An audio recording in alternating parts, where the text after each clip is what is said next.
자, 요건 체크를 합시다. 이런 요건을 갖추어야 손해배상 청구권이 발생합니다. 고의 또는 과실이 있어야 됩니다. 누구에게? 가해자에게. 규칙 사유가 있어야 해요. 불법 행위가 성립하기 위해서는 가해자의 규칙 사유, 즉 고의 또는 과실이 있어야 합니다. 고의는요, 일부러 하는 거죠. 자신의 행위로 인하여 타인에게 부당한 침해가 발생할 것을 알고 있으면서도 행위를 하는 심리 상태를 고의라고 얘기를 하고요. 과실은 주의 의무를 다하지 않아서 타인에게 부당한 침해가 발생한다는 것을 알지 못하고 행위를 하는 심리 상태를 의미합니다. 사실 이 두 가지는요, 우리 형법에서는 우리 가해자, 우리 범죄자의 고의나 과실이나 이런 거를 구분을 많이 해요. 원칙적으로 형법적으로, 형사법적으로 고의범 처벌의 원칙이라고 해서 고의로 하면은 처벌을 하고요. 과실로 어떠한 행위를 하게 되면 처벌을 하지 않거든요. 물론 예외도 있습니다. 뭐 과실치상, 과실치사, 과실로 실수로 타인을 상해를 하게 하고 실수로 타인을 사망에 이르게 하면 과실범이지만 처벌받는 규정도 있긴 하지만 원칙적으로는 고의범만 처벌을 하는 게 형법상의 우리 형사법이에요. 하지만 민법은요, 크게 고의나 과실인지를 가리지 않습니다. 고의, 과실 모두 규칙 사유로 규정을 하거든요. 고의건 과실이건 규칙 사유로 인해서 가해를 하게 되면, 불법 행위를 하게 되면 손해배상을 해줘야 되는 겁니다. 민법적으로는 이렇게 다루고 있어요. 가해자의 책임 능력이라고 합니다. 가해자에게는 책임질 수 있는 능력, 책임 능력이 필요해요. 책임 능력이란 행위에 따른 책임을 인식 내지 변식할 지능을 얘기를 합니다.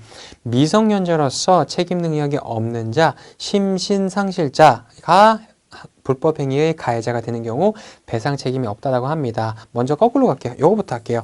심신상실자는 뭐냐 하면 몸과 마음의 능력이 온전하게 정상적이지 못한 경우입니다.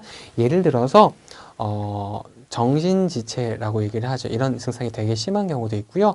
우리 실제 사건 같은 게 일어나는 게 판례 같은 게 보면은 물론 저도 마음이 아파요. 가슴이 아픈 좀 그런 경우긴 하지만 어떤 친구들이 있냐면 자폐 증상 같은 게 되게 심해가지고 발달장애 진단을 받았어요. 발달장애 1급 같은 심한 자폐 증상이 있는 경우에 이럴 때는 정상적인 사고가 불가능하거든요. 이런 친구들이 불법 행위를 저지른 경우에는 사실상 배상 책임이 인정되지 않습니다. 법에 적어놨거든요. 심신상실자는 불법 행위 책임 부담하지 않는다고요.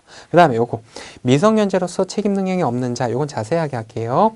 민법상 미성년자는 누구를 얘기하는 거예요? 만 0에서 만 18세입니다. 만이에요. 모두 만 나이를 얘기하는 겁니다.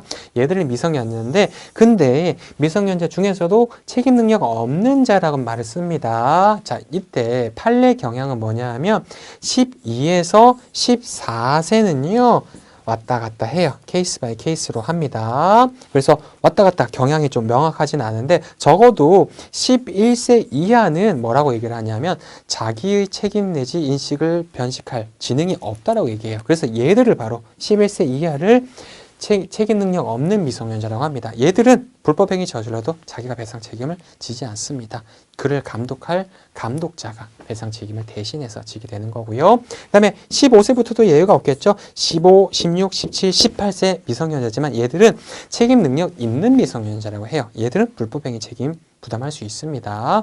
얘들은 12에서 14는 왔다 갔다 그 경우의 수가 있다라는 걸 이게 바로 판례의 태도라고 얘기를 합니다.